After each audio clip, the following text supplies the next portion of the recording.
সর্বোচ্চ ব্যয়বহুল অর্থাৎ বাংলাদেশের 12টা সিনেমা হলের সিনেমার বাজেট নাকি এই বরবাদ ছবি তৈরি হয়েছে। কারণ যেহেতু শাকিব খান নিজেও অ্যানাউন্সমেন্ট করে ফেলেছেন যে 1 মিনিট 44 সেকেন্ডের টিজার আসছে, তো আমরা কিন্তু ধরে নিতে পারি যে আজকে কালকের মধ্যে আসতে পারে এবং চাইলে ভাই এই ছবি 50 কোটি কেন 100 কোটিও কামাতে পারে। এর কোনো মানে এইটার আর গ্যারান্টি দিতে পারে যে 50 কোটি যেটা সর্বোচ্চ আয়কারী তুফানকে ছাড়িয়ে যাবে।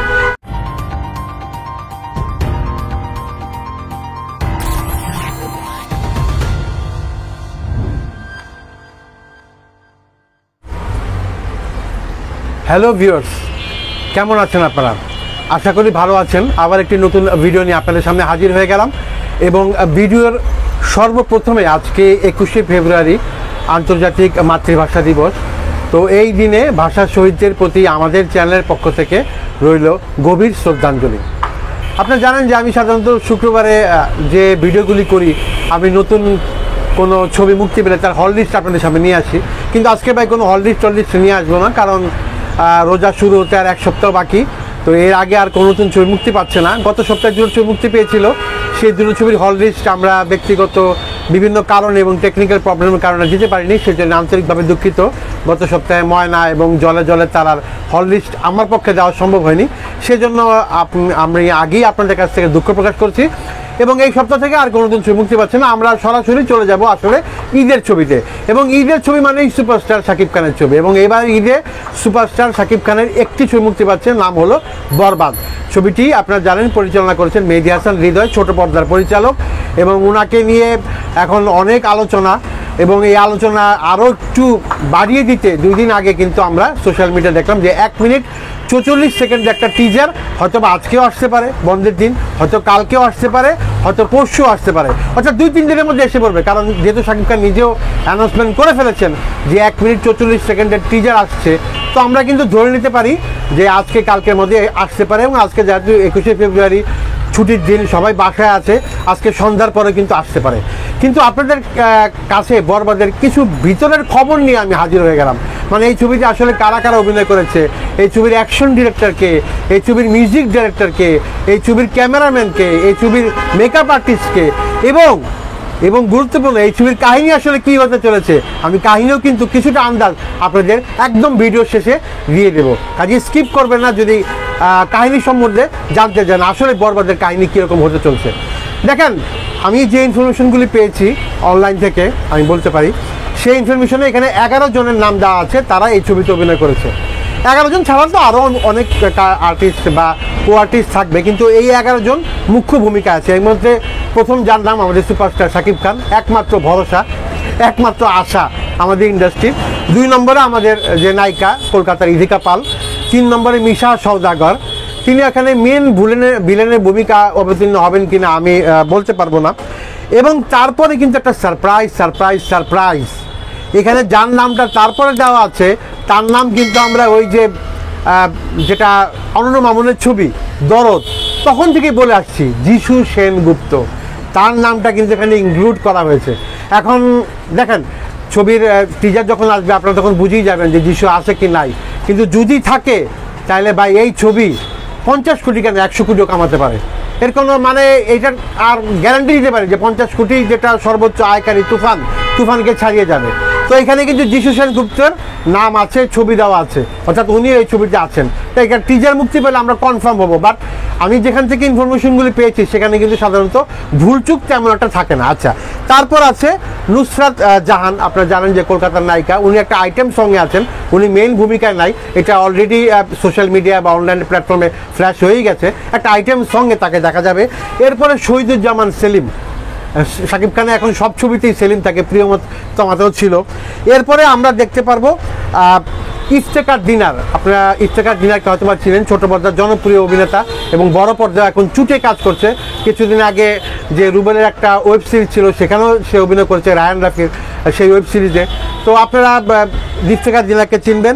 এরপরে রিয়া গাঙ্গুলি, উনিও কলকাতার একজন অভিনয় শিল্পী, একজন নায়িকা, উনিও এই ছবিতে আছেন, হয়তো বা সাইড ক্যারেক্টার থাকতে পারেন ইদিকা পালের সাথে, অথবা উনিও নায়িকার চরিত্রে থাকতে পারেন। এবং কাজী হায়াত সাহেব আছেন। এখন কাজী হায়াত এবং শহীদুজ্জামান সেলিম এই দুইজন সম্ভবত একজন, এই দুজনের থেকে একজন শাকিব খানের বাবার ভূমিকায় বা চাচার ভূমিকায় বা মুরব্বী যে কোনো একটা ক্যারেক্টারে অভিনয় করবেন, এটা নিশ্চিত। এবং এখানে মানব সাজদেব, আপনারা জানেন যে দরদেও ছিল, ওনার নামটাও আছে, উনিও এই ছবিতে আছেন। এবং জাহিদ ইসলাম, আপনারা জানেন আমাদের দেশের ভিলেন জাহিদ ভাই, উনি ওনার সোশ্যাল মিডিয়াতে সবসময় বলেছেন উনি কোন দিন বোম্বে গিয়ে শুটিং করেছেন বরবাদের, এবং ওনার ডাবিংও 2-3 দিন হলো শেষ হয়েছে। উনি কিন্তু ফেসবুকে মোটামুটি ইউটিউবে সবই বলেছেন, তো উনিও আছেন। এই মোট 11 জনকে কিন্তু আমরা পেলাম এই ছবির মুখ্য ভূমিকা, এছাড়া আরও ছোটোখাটো কো আর্টিস্টও থাকবেই। এই ছবির সঙ্গীত কে করেছে যদি আমরা অনলাইন থেকে খুঁজি, তাহলে এই ছবির সঙ্গীত করেছেন প্রীতম চক্রবর্তী। আপনারা জানেন যে ইন্ডিয়ার খুব নাম করা একজন মিউজিক ডাইরেক্টর প্রীতম চক্রবর্তী, উনি এই মিউজিক ডাইরেক্টর ভূমিকা অভিনয় করেছেন, মানে সুর দিয়েছেন। এছাড়া আদিল শেখ, উনার নামটা এখানে আছে। এখন আদিল শেখ উনি আসলেই আছেন কিনা আমি কনফার্ম না, এটা আসলে টিজার মুক্তি পেলে বা পোস্টার মুক্তি পেলে আপনারা এই ইনফরমেশনগুলি পেয়ে যাবেন।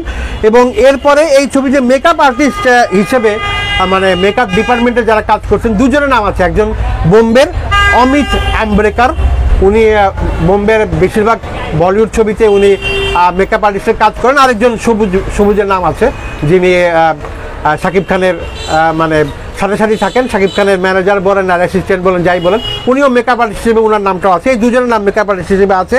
এবং স্টান্টস, মানে আমরা তো এই ছবিটা দেখতে যাব মানে অ্যাকশনের জন্য, কারণ বলা হচ্ছে যে বাংলাদেশের ইতিহাসের সর্বোচ্চ ব্যয়বহুল, অর্থাৎ বাংলাদেশের 12টা সিনেমার বাজেট নাকি এই বরবাদ ছবি তৈরি হয়েছে, এবং সেখানে নাকি বাংলাদেশের সবথেকে বেশি মানে ভায়োলেন্স এবং অ্যাকশন থাকবে।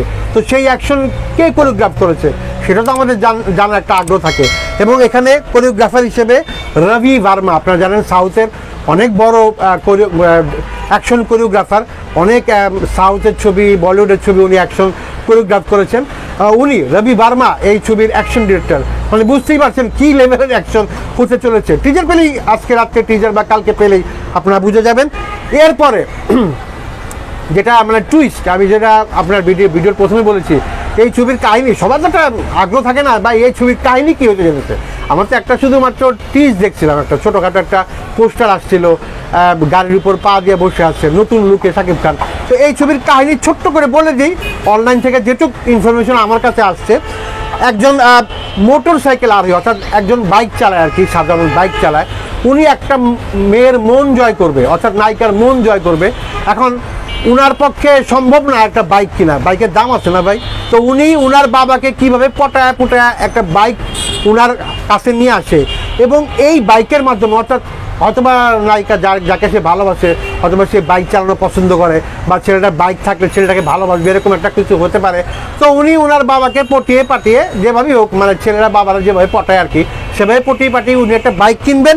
এবং এই বাইক কেনার পরে উনি নায়িকার মন জয় করবেন। অর্থাৎ শাকিব খান, যিনি নায়িকা থাকেন, ইদিকা পাল থাকতে পারেন, অন্য একজন নায়িকা আছেন, যাই থাকুক, যিনিই থাকুক, তার মন জয় করবেন।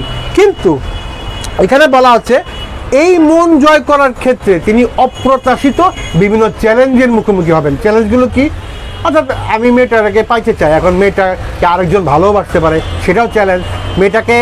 মেয়েটার মন জয় করার জন্য কি কি চ্যালেঞ্জের সম্মুখীন হতে হয় সেটা এই পুরো ছবিতে দেখা হতো। অর্থাৎ শাকিব খান একজন মেয়েকে ভালোবাসে, তার নায়িকাকে ভালোবাসে, তাকে কাছে পেতে চায়, তার জন্য তার বাবার টাকা দিয়ে সে বাইক কিনে তার সেই নায়িকার মন জয় করতে চায়, এবং সেই মন জয় করার ক্ষেত্রে পথে পথে তার কি কি চ্যালেঞ্জের মুখোমুখি হতে হয়।